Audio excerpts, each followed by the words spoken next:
हरे कृष्णा. सर्वांचं गीतामृत या मालिकेमध्ये सहर्ष स्वागत. खूप दिवसांनी आज आपण भेटत आहोत. अं, तर आपल्या बऱ्याच स्पीकर जयपूर यात्रेला गेलेल्या. तर नक्कीच आपल्याला आता इथून पुढे जे काही लेक्चर्स होतील त्याच्यामध्ये कदाचित तिथल्या आठवणी आपल्याला नक्कीच ऐकायला मिळतील, आपण अपेक्षा करूया. तर आज आपण भगवद्गीता जशी आहे तशी अध्याय क्रमांक 17 श्रद्धात्रय विभाग योग यामधील 24वा श्लोक पाहणार आहोत. प्रार्थनेने सुरुवात करू. ओम अज्ञानतिमिरांधस्य ज्ञानांजनशलाकया चक्षुरुन्मिलितं येन तस्मै श्रीगुरवे नमः. नमो विष्णुपादाय कृष्णप्रेष्ठाय भूतले श्रीमते भक्तिवेदांत स्वामिन् इति नामिने. नमस्ते सारस्वते देवे गौरवाणी प्रचारिणे निर्विशेष शून्यवादी पाश्चात देशताय. जय श्री कृष्ण चैतन्य प्रभु नित्यानंद श्री अद्वैत गदाधर श्रीवासादि गौर भक्त वृंद. हरे कृष्णा कृष्णा कृष्णा हरे हरे, हरे राम राम राम राम हरे हरे. हरे कृष्णा. भगवद्गीता जशी आहे तशी अध्याय क्रमांक 18 यामधील प्रश्न.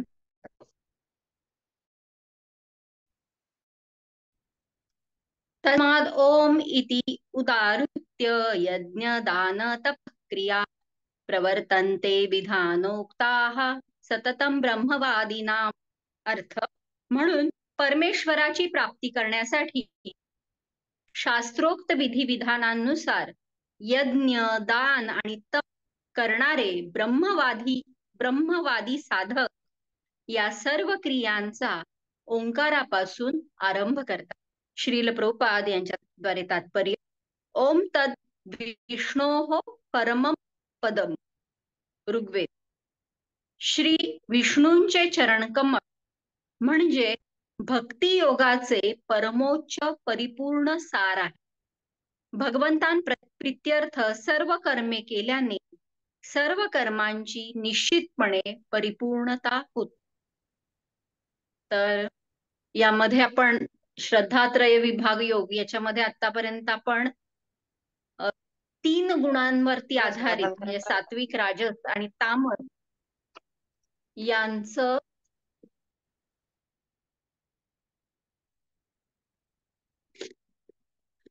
सात्विक, राजस आणि तामस यांवरती आधारित यज्ञ दान आणि तप कशा पद्धतीने असतं आणि त्याचे काय आपल्याला फळ मिळतात तर याची आपण आतापर्यंत चर्चा केलेली आहे. आणि याच्यामध्ये मागच्या श्लोकांमध्ये कसं सांगितलेलं आहे की आपण ओम तत्सत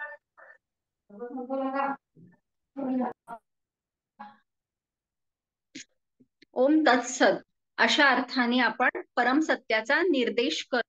आपण हे सगळं वेदोक्त मंत्रांचं उच्चारण करतो आणि सगळ्या ज्या काही आपल्या यज्ञ दान तप आहे तर ओम तत्सत म्हणलं की आपण त्याची एक म्हणजे इदम न मम, हे माझं नाहीये तर श्रीकृष्णांचं आहे असं म्हणून आपण त्या कार्याची आपण पूर्तता करतो.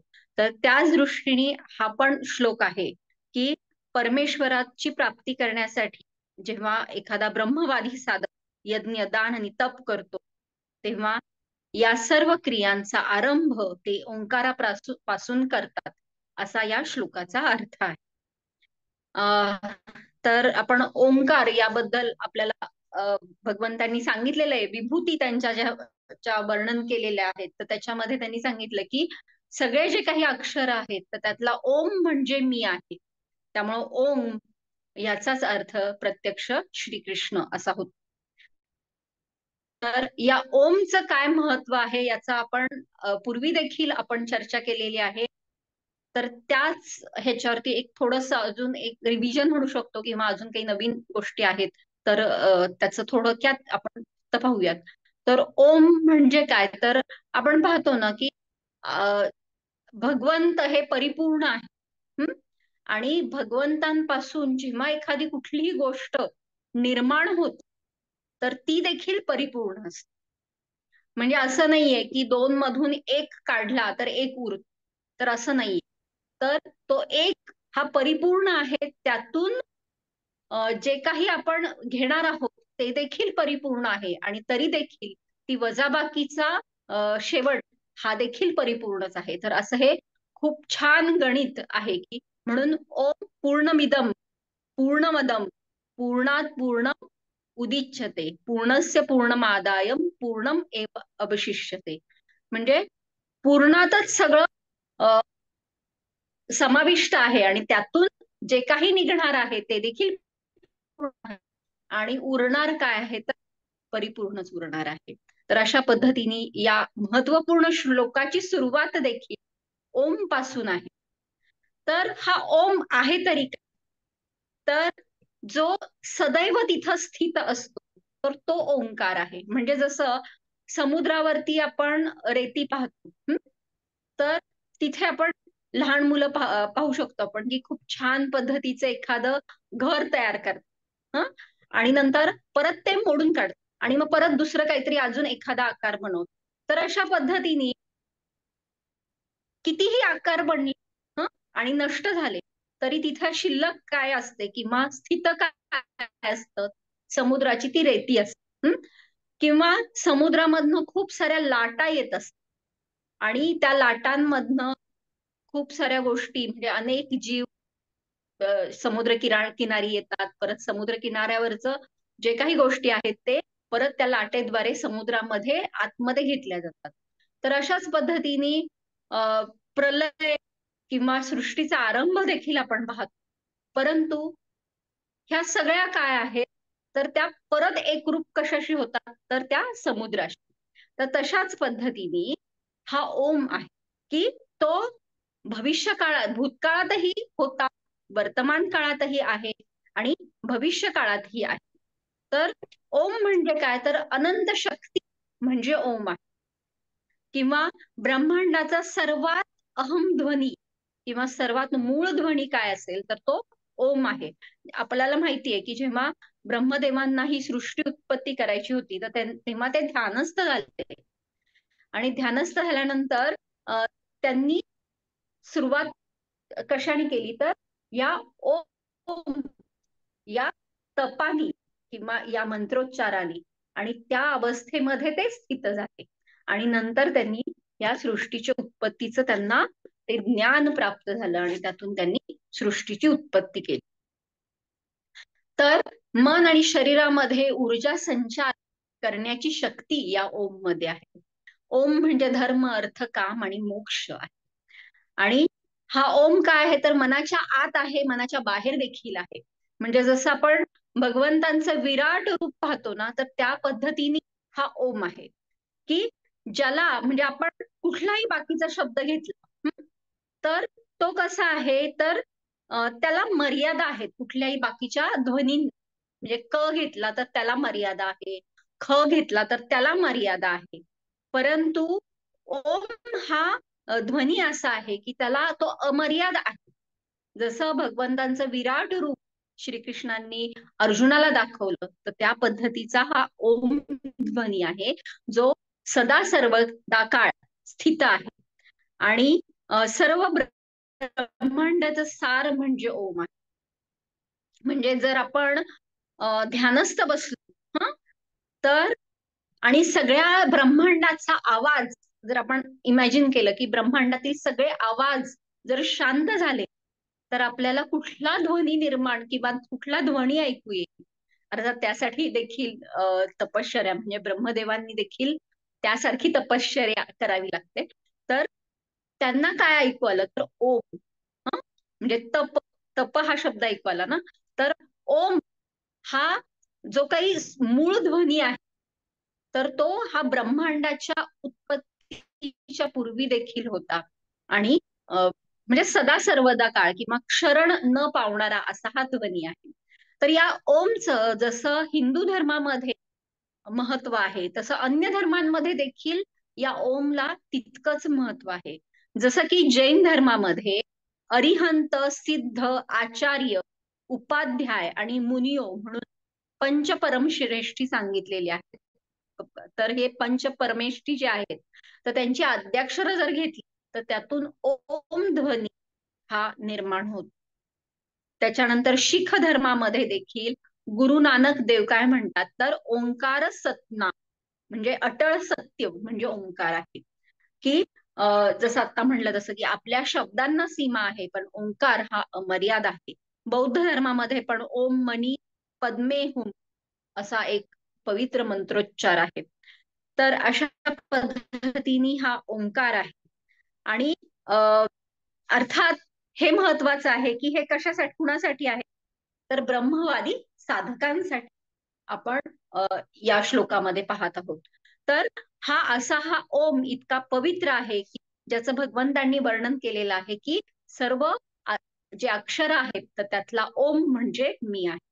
तर अशा पद्धतीने हा ओंकार जेव्हा म्हणजे हे सगळे जे ब्रह्मवादी साधक आहेत तर ते काय करतात तर या ओंकारापासून यज्ञ, दान आणि तप यांची सुरुवात करतात. कुठलंही आपण एखादं जरी आता वास्तुशांतीचं काही हे घेतलं किंवा कुठली पूजा जरी घेतली तरी आपल्याला आढळतं की या ओंकार प्रत्येक मंत्रामध्ये या ओंकाराचा उल्लेख असतो. कारण या ओंकारापासूनच सर्व मंत्रांची उत्पत्ती झालेली आहे. तर अर्थात एक आपण सगळ्यात महत्वाचं लक्षात ठेवणं गरजेचं आहे की एका भक्तासाठी म्हणजे जर आपण ध्यानस्थ बसलो तर आपल्याला काय ऐकवायला पाहिजे तर हरे कृष्ण महामंत्र ऐकवायला पाहिजे. कारण एका भक्तासाठी एक साकार स्वरूप आपण पाहत असतो आणि जिथे सेवेद्वारे भक्तिमय प्रेमसंबंध जिथं असतात तर तो परमोच्च असा महामंत्र हा एका भक्तासाठी महत्वपूर्ण आहे. परंतु परत एकदा आपण पाहू शकतो की ब्रह्मवादी साधकासाठी म्हणून इथं त्यांनी ओंकाराचा विशेष उल्लेख केलेला आढळून येतो. तर भगवंतांचा आता कुठलंही यज्ञ म्हणा, दान म्हणा किंवा तप म्हणा हे तीन स्तरांवरती आपण पाहिलं की सात्विक, राजस आणि तामस या प्रकारचे हे तीन यज्ञ, दान, तप असतात. तर आपण म्हणतो की नाही मी सात्विक दान करते किंवा सात्विक तप करते. तर खर तर आपण एक लक्षात घेणं गरजेचं आहे की भगवंतांकडे षडऐश्वर्य आहे. म्हणजे यश, कीर्ती, वैराग्य, ज्ञान, सौंदर्य, बळ हे सगळं भगवंतांकडे आहे.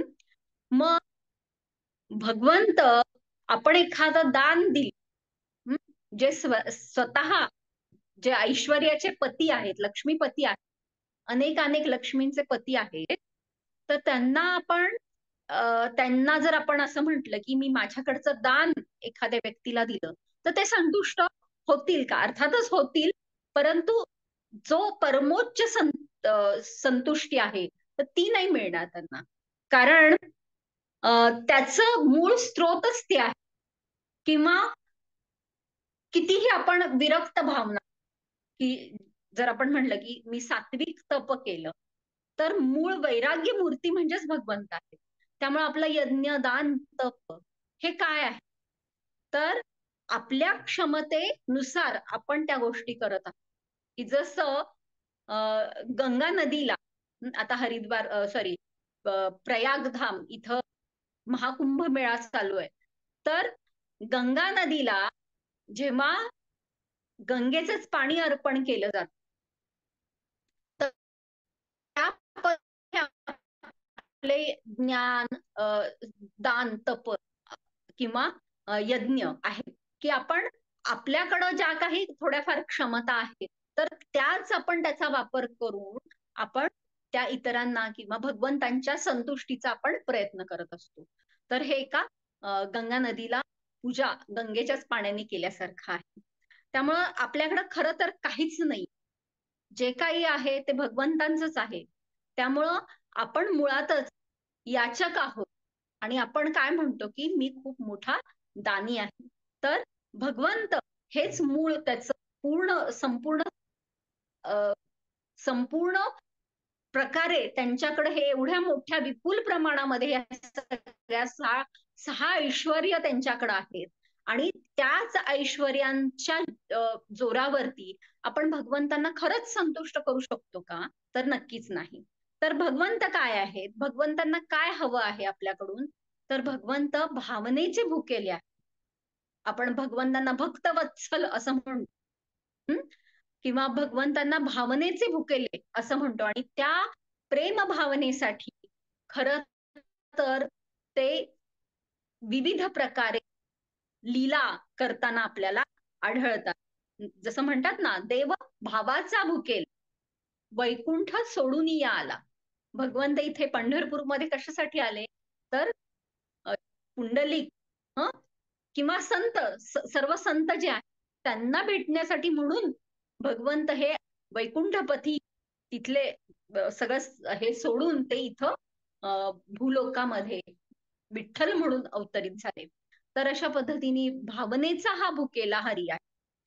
तर ते काय करतायत?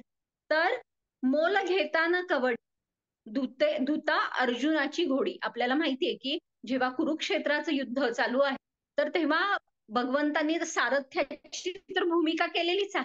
म्हणजे अर्जुनाचे ते सेवक म्हणून खरं तर इथं भूमिका निभावताना आपल्याला दिसतातच आहेत. परंतु जेव्हा कुरुक्षेत्राचं युद्ध चालू असतं, तर तेव्हा त्या रथाची, अर्जुनाच्या रथाची जी घोडी आहे, तर ते थकलेली असते. तर मग भगवंत काय करतात, तर त्यांच्यासाठी एक जागा निर्माण करतात आणि त्यांना तिथं विश्रांतीसाठी म्हणजे खाऊ पिऊ घालणं आणि त्यांना विश्रांतीसाठी तिथं ते एक छान सुरक्षित जागा तिथं ते तयार करतात आणि स्वतः त्यांची काळजी घेतात. अशा पद्धतीने म्हणजे अर्जुनाचं तर सेवा केलेलीच आहे, परंतु त्या रथाच्या घोड्यांची देखील आपल्याला आढळते. तर अशा पद्धतीने ह्या भक्तवत्सल म्हणजे काय याचा आपण या उदाहरणाद्वारे आपण पाहू शकतो की भगवंत या भावनेसाठी भुकेलेले आहेत. अजून एक गोष्ट येते की एका जंगलामध्ये एक संत तपश्चर्या करत असत. आणि तिथं तेव्हा एक शिकारी येतो आणि तो पाहतो. शिकारी म्हणल्यानंतर काय, तर तो शिकाराच्या उद्देशाने आलेला असतो. तर तो शिकारी काय पाहतो, तर या आश्रमामध्ये कोणीतरी एक संत खूप मोठी तपश्चर्या करतायत. मग त्यांची जेव्हा गाठ पडते, तर तेव्हा ते म्हणतात, की तुम्ही ही तपश्चर्या कशासाठी करत आहात बरं? कोण आहात तुम्ही? तर संत उत्तर काही देत नाही. तर ते म्हणतात, की मला सांग तुझी ओळख काय आहे? मग तो शिकारी म्हणतो, मी तर शिकारी आहे आणि मी माझं शिकार पकडण्यासाठी इथं आलेलो आहे. मग ते जे ऋषी आहेत, तर ते त्याच्याच भाषेमध्ये त्यांना उत्तर देतात. ते काय म्हणतात, मी देखील माझ्या शिकाराच्या शोधात इथं आलेलो आहे. तर त्या शिकाऱ्याला खूप असं हे होतं, की मला या मोठ्या संताची मदत करायची. तर तो शिकारी म्हणतो, मी तुम्हाला मदत करतो, की तुमचं शिकार अ, आणून किंवा त्याला पकडण्याची. आणि तो काय करतो, तर एका झाडावर जाऊन बसतो आणि एक मोठं जाळं त्या वाटेवरती तो बी असं हे करतो, फैलावतो. आणि म्हणजे रात्रंदिवस तो एक दिवस झालं, काही खाल्लेलं नाहीये, काही पाणी देखील पिलेलं नाहीये. त्याच्यानंतर दुसरा दिवस झाला. 3 दिवस तो काही न खाता पिता तिथे त्या शिकाराची वाट पाहत असतो. मग भगवंतांना दया येते आणि मग ते वर्णन केलेलं असतं त्या ऋषींनी, की माझं शिकार काय आहे, की त्याला मोरपंख आहेत, निळसर कांती आहे. तर अगदी ती व्यक्ती तिथं त्या जाळ्यामध्ये येते. जशी येते तशी तो शिकारी त्या जाळ्यामध्ये त्यांना पकडतो आणि त्या संतांच्या पुढं आणून उभं करतो. आणि ते पाहून ते संत म्हणतात, की म्हणजे मला एवढं तप करून देखील खरं तर श्रीकृष्णांना पाहता नाही आलं. परंतु म्हणजे त्या शिकाऱ्याची जी तळमळ किंवा जो विश्वास होता, की या शिकाराला मी अ, हे करेन आणि म्हणजे धरून आणेन, हा जो विश्वास होता आणि त्यासाठी त्यांनी तहान भूक याचा देखील विचार केलेला नाही. तर तो विश्वास, त्या विश्वासापोटी आणि त्या ऋषींच्या त्या तपश्चर्येपोटी भगवंत स्वतः त्या जाळामध्ये स्वतःला बद्ध करून घेतले. तर अशा पद्धतीने आपण पाहू शकतो की एका भक्तासाठी भगवंत काय काय करू शकतात. तर अशा पद्धतीने हे भक्तवत्सल असे भगवंत आहे. त्यामुळे त्यांना या कुठल्याही दान तप यज्ञाची खरंच गरज नाहीये. त्यांना काय गरज आहे, तर त्या मागचा हेतू काय आहे किंवा त्या मागची जी प्रेम भावना आहे, तर ती ते पाहतायत आणि त्याच्यासाठी ते भुकेलेले आहेत. आणि जेव्हा आपण कुठल्याही एखाद्या उद्देशाने जेव्हा हे दान तप करतो आणि जेव्हा ते भगवंतांना अर्पण करतो, त्यावेळी खऱ्या अर्थानं आपल्या दान तप यज्ञाची परिपूर्णता येते.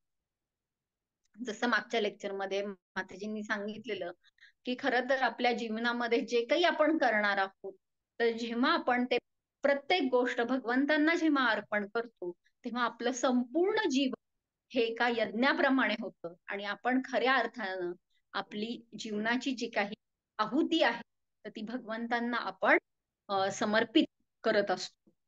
तर अशा पद्धतीने दान तप आणि यज्ञ कशा पद्धतीने हवे, तर हे या श्लोकामधून आपल्याला समजू शकतो.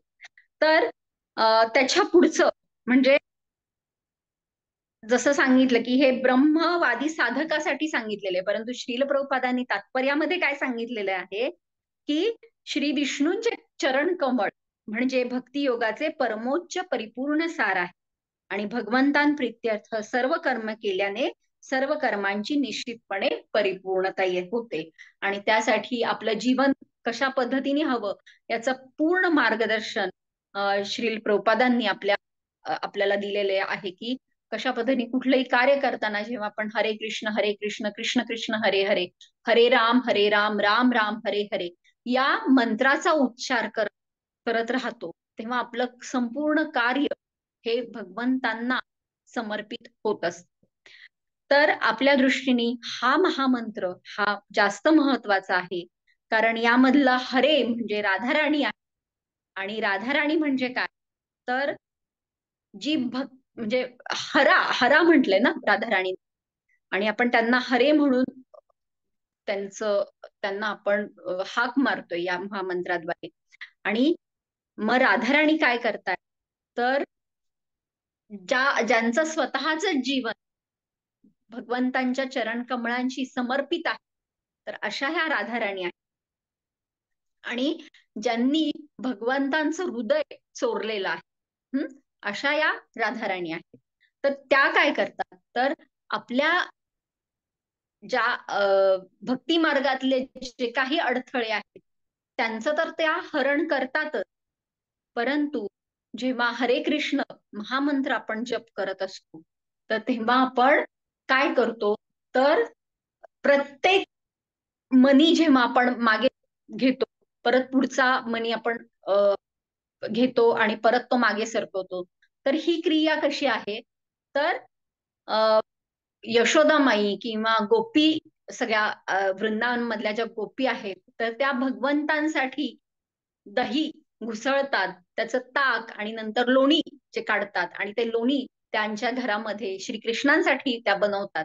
तर त्या पद्धतीने ही जपाची ही क्रिया आहे, ज्याच्यामध्ये आपण प्रत्येक मणी मागे करतो, परत पुढे जातो, परत मागे, आणि अशा पद्धतीने आपण देखील हा हरे कृष्ण महामंत्र म्हणत असताना आपण त्याच पद्धतीची प्रक्रिया करत आहोत की ज्याच्यामध्ये आपण आपल्या हृदयाला घुसळून काढतो आणि हृदयातले अनर्थ आपण दूर करतो आहोत आणि आपलं हृदय हे त्या लोण्याप्रमाणे कोमळ किंवा मऊ बनवतो आहोत. आणि जेव्हा हे हृदय कोमळ होतं, तर तेव्हा प्रत्यक्ष राधाराणी आणि श्रीकृष्ण हे तिथं विराजमान होते आणि त्यावेळी राधाराणी आपल्या हृदयामध्ये ती भक्तीची भावना किंवा प्रेम भावना ही उत्पन्न करतात. म्हणजे असं आहे की आपल्या मनामधल्या हृदयामधल्या जी काही थोडीफार भक्ती आहे, तर ती देखील आपल्या प्रयासामुळं नाही, म्हणजे आपण खूप मोठं दान केलंय, खूप मोठं तप केलंय, खूप मोठा यज्ञ केलाय म्हणून आपल्यामध्ये ती भक्ती भावना निर्माण झालेली आहे, असं अजिबात नाहीये. तर ती देखील श्रीमती राधाराणींची खरं तर कृपा आहे. आणि केवळ श्रीमती राधाराणींच्या कृपेमुळे आपल्या मनामध्ये ती भक्ती भावना उपस्थित असते, ती प्रेमभावना उपस्थित असते.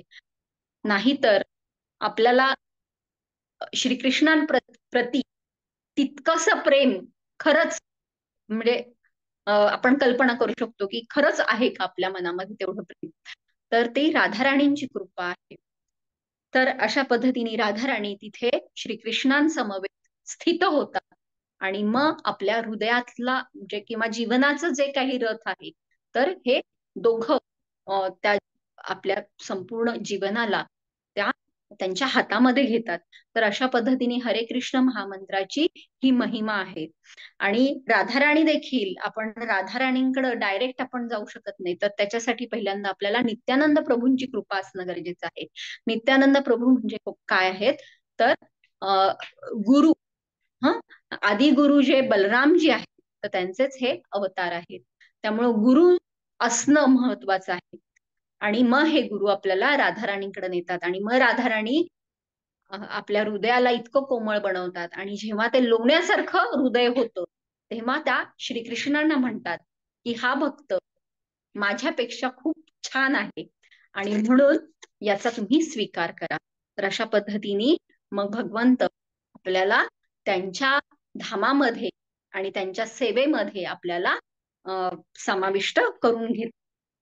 तर एका भक्तासाठी खर तर राधाराणींचा आश्रय घेणं, नित्यानंद प्रभूंचा आश्रय घेणं आणि मग जे काही म्हणजे गुरु नित्यानंद प्रभू श्रीमती राधाराणी यांचा आश्रय घेत घेत तसंच पंचतत्वांचा आश्रय घेऊन आणि मग नंतर आपण खर तर श्रीकृष्णांपर्यंत आपण तो प्रवास हा करू शकतो. आणि त्याच पंचतत्वांपैकी जे श्री अद्वैताचार्य आहेत त्यांचा हा आज आविर्भाव दिन आहे.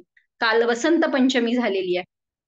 तर वसंत पंचमीचं पण हेच महत्व आहे की वसंत म्हणजे वृंदावन मध्ये काय आहे की प्रत्येक धुळीकण हा देखील एक शुद्ध भावामध्ये भक्त आहे. तर तिथली जी फुलं आहेत तर ती देखील इतकी भगवंतांच्या प्रेमासाठी, सेवेसाठी, भक्तीसाठी इतकी आसुसलेली आहेत. तर वसंतामध्ये जेव्हा ती फुलतात आणि खूप सुगंध असा त्या पूर्ण वृंदावन मध्ये ते पसरवतात, ते केवळ भगवंतांसाठी, श्रीकृष्ण आणि राधाराणी यांना संतुष्ट करण्यासाठी. आणि म्हणून अशा फुलांचा भगवंतांना ऑफर केली जातात, वर्षाव केला जातो. तर अशी ही कालची वसंत पंचमी. तर त्यामध्ये भगवंत जसं शरद पौर्णिमाला रासलीला करतात तसं वसंत पंचमीला देखील रासलीला होत असते की जिथे सर्वोच्च म्हणजे सर्वात उच्च समर्पण काय आहे तर ही रासलीला आहे की जिथं या गोपी सर्व काही सोडून श्रीकृष्णांना समर्पित होत असतात. तर हा भक्ती मार्गातला सर्वोच्च असा अशी ही लीला आहे की ज्याच्यामध्ये खूप सर्वोच्च प्रतीच्या या शुद्ध भक्त गोपिका यांच्या बरोबर भगवंत रासलीला करतात. आणि ही वसंत पंचमी जिथं फुलं देखील स्वतःचं जीवन भगवंतांना समर्पित करत आहेत आणि आपल्याला शिकवत आहेत की आपण देखील एका यज्ञाप्रमाणे आपलं जीवन भगवंतांना अर्पण करायला हवं. आणि मग ह्या सगळ्या ज्या लीला किंवा या लीलांचं आपल्या जीवनामध्ये त्या उतरवण्यासाठी सगळ्यात महत्वाची भूमिका येते तर ती आपल्या संपूर्ण गुरुशिष्य परंपरेची. आणि त्याच्यामधले आचार्य म्हणजे श्री अद्वैताचार्य त्यांची आज आविर्भाव दिन आहे. तर श्री अद्वैताचार्य कोण आहे तर महाविष्णू जे कर्णोदकशाही विष्णू मध्ये म्हणजे कर्णोदकशाही किंवा त्यांचे त्यांच्या काय महाविष्णू किंवा त्यांना ते म्हटलं जातं कर्णोदकशाही विष्णू. तर त्यांचे अंश आणि सदाशिव म्हणजे वैष्णवानां यथाशंभो असं आपण शंकरजींना म्हणतो. तर ते सदाशिव यांचे अंश असा जो एकत्रित अवतार म्हणजे हे श्री अद्वैताचार्य. तर आचार्य म्हणजे काय की गुरूंची जे भूमिका निभाव आणि विष्णू आणि सदाशिव यांचं एकत्र असं असं जे स्वरूप आहे की ज्याची जे आपण परम करुणा अवतार असं म्हणू शकतो. तर परम करुणा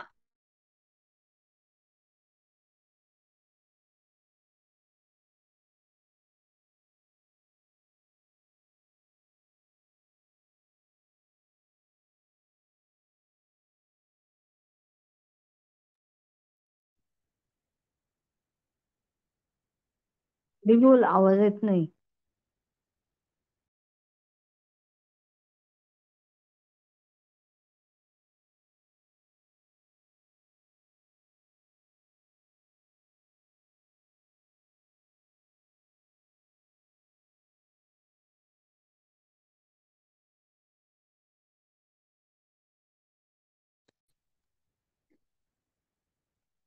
हरी बोल. तर कुठल्याही सजीव किंवा निर्जीव वस्तूप्रती जेव्हा आपण करुणा भाव दाखवतो तर त्या भावनेला म्हणायचं भक्ती भावना. तर असे हे परम करुणा ज्यांच्यामध्ये आहे तर ते अद्वैताचार्य. तर अद्वैताचार्य हे शांतीपूर येथे त्यांचं निवास आपण पाहू शकतो. आणि या अद्वैताचार्यांनी काय केलेलं आहे तर त्यांचा अवतार कशासाठी आहे तर त्यांनी वृंदावन म्हणजे त्यांचे आई वडील जेव्हा त्यांचं या जगातून जेव्हा गमन होतं तर तेव्हा त्यांचे अंत्यविधी केल्यानंतर ते काय करतात तर यात्रेला निघतात आणि वृंदावन मध्ये ते एक अद्वैत वट म्हणून आहे तर तिथे ते ध्यानस्थ होतात. आणि त्यांना लक्षात येतं की या कलियुगामध्ये कित्येक लोक हे या सांसारिक क्लेशामुळं त्रस्त आहेत. तर त्यांना देण्यासारखं काय आहे. कुठलाही दान, कुठलंही यज्ञ किंवा कुठलंही तप हे तितकस म्हणजे जे भौतिक ज्याच्यामध्ये व्याप्ती आहे भौतिक स्वरूपाची तर ते तितकंच उपयोगी नाहीये. तर त्यांना परमोच्च असं काय देता येईल तर हे हरिनाम संकीर्तन, की जे हरिनाम संकीर्तन कुणाद्वारे त्याचं उद्घाटन होणार आहे तर प्रत्यक्ष भगवंतांद्वारे, श्रीकृष्ण चैतन्य महाप्रभूंद्वारे, की जे स्वतः राधाराणींच्या भावामध्ये येणार आहेत. तर या परम करुणा अवताराचं लवकरात लवकर आगमन व्हावं यासाठी अद्वैताचार्यांनी आपल्यासाठी आपल्याला या भौतिक जंजाळातून मुक्त करण्यासाठी आणि परमोच्च लक्ष जे आहे भगवंतांचं प्रेम आणि सेवा तर त्याच्यामध्ये आपल्याला तिथपर्यंत नेण्यासाठी अद्वैताचार्यांनी स्वतः ते ध्यानस्थ झाले आणि खूप म्हणजे अत्यंत तीव्रतेने त्यांनी भगवंतांना आर्त स्वराने प्रार्थना केली की तुम्ही अवतरित व्हा म्हणून. आणि त्यासाठी आपले सगळे जे दुःख आहेत किंवा आपल्या सगळ्यांची जी पापकर्म आहेत तर ते सगळे ते स्वतःच्या अंगावरती घ्यायला तयार झाले. आणि ते म्हणाले की या सगळ्या जीवांच्या उद्धारासाठी मी यांची सगळ्यांची पापांचं फळ भोगायला तयार आहे. तर अशा पद्धतीने एवढी परम करुणा त्यांनी ज्यांच्यामध्ये आहे असे अद्वैताचार्य त्यांनी आपल्यासाठी म्हणून प्रार्थना केली आणि त्या प्रार्थनेला प्रतिसाद म्हणून श्रीकृष्ण चैतन्य महाप्रभू ज्यांना आपण औदार्य अवतार म्हणतो तर त्यांचं अवतरण झालं.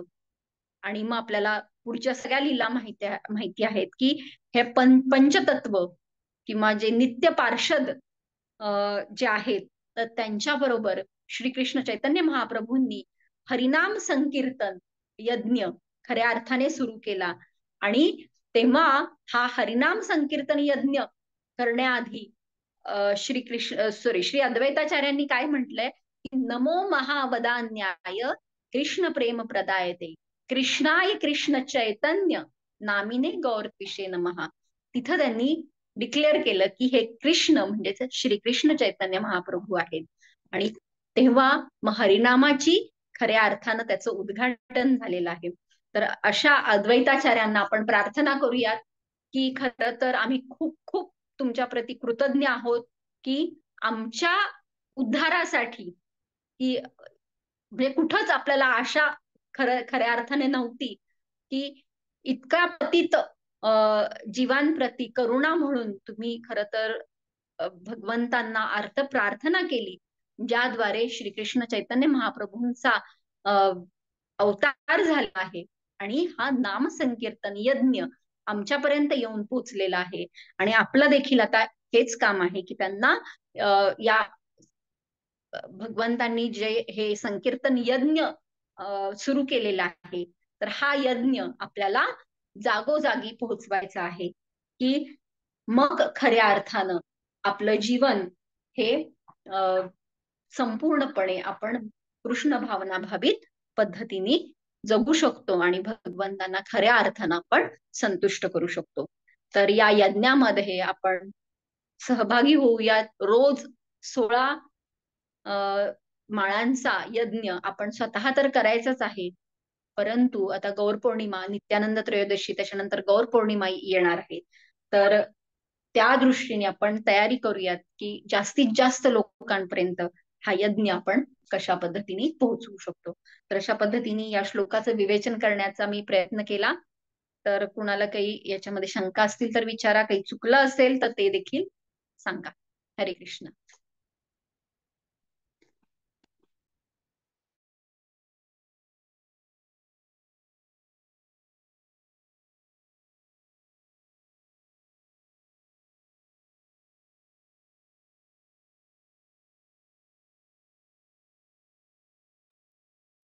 सेटिंग झालं चेंज का केली. म्हणजे? हा, चेंज केलं मी. हरिबोल माताजी. खूप सुंदर विवेचन. हरिबोल. हरी बोल, हरी बोल. थँक्यू आवाज माताजी, येतोय ना? प्रयत्न केला. हो हो हो, नाही माझं अद्वैत आचार्यांचं पण खूप सुंदर सांगितलं. थँक्यू. थँक्यू. संधी मिळाली मला, नाहीतर एवढ्या मोठ्या आचार्यांबद्दल सांगण्याची म्हणजे फार मोठी संधी मिळाली. थँक्यू.